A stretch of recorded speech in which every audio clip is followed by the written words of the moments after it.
keep pace with you. I've grown up with all this sort of fame and stature, and now you're cult status, thanks to Ben Elton. Yes, indeed. Well, of course, Ben very kindly invited me to do his series, and quite a lot of these, the new generation, I know because we got this holiday home outside Edinburgh, and in August time every year we're all up there on holiday, and we go and see them all in the Fringe, so I've met them and know them before they really, you know, became big names. So now you're being mobbed in the street. So they feel I'm friendly, you know. User-friendly. User-friendly, yes. Well, I love the autobiography. So many stories, of course, to tell. Thank you very much. And I thought that maybe we'd begin with the fact that you're a former civil servant and really the breakthrough into comedy.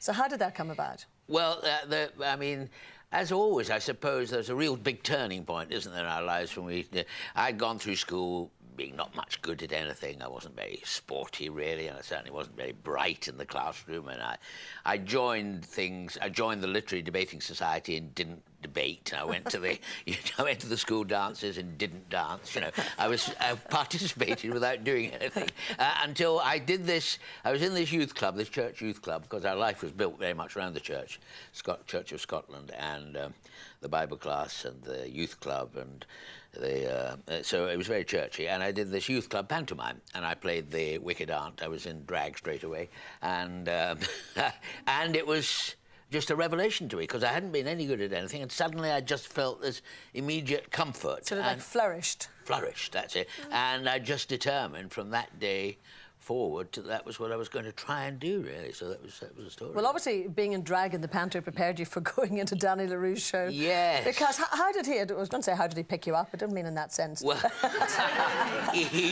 well, Danny always did... When Dan was at Winston's, before he had his own club, Danny's, he always went away and did his pantomime, playing Ugly Sister, as he did in those days with Alan Haynes. And he went away for a break, and the fill-in show was written by Digby Wolfe, who was a well-known British comic then, who's since gone to America and wrote The Laugh-In and things. And Digby put on this show, and Digby asked me to do it. And Dan came back from the pantomime, came in to see the show, as he always did, had a little peep what was going on when he was away. Of course. And asked me to stay on, and that was how it all started. What, as straight man to him? As straight man, if you pardon the expression, yes. Playing, you know, the hero to all his heroines. I was Othello to his Desdemona, and I was Ophelia to his Hamlet. And that's a rather interesting scenario, really. Yes, it is, really. Of course, in those days, the West End was full of wonderful, glamorous little clubs that all had lovely shows. About 1:30 in the morning, they all went on. And it's a wonderful place to learn one's business, and you weren't...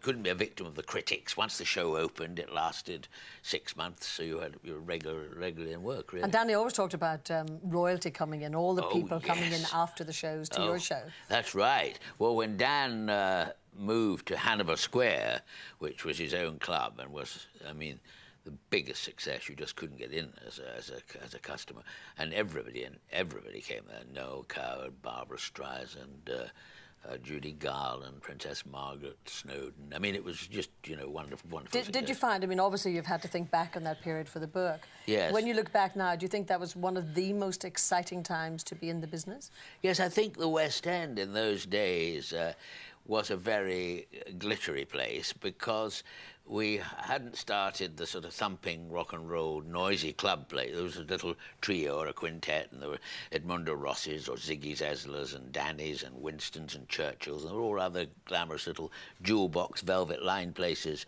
and you could have a nice bit of supper, and it was glittery, really, like the theatre was glittery. Because actually people don't dress up to go to the theatre anymore. No, that's right. Whereas in those days, I think, in fact, until, what, about 15 years ago, or maybe even less, people would dress up to go out to the theatre. Yes, that's right. You go and see even first nights, and people aren't got up at all, really.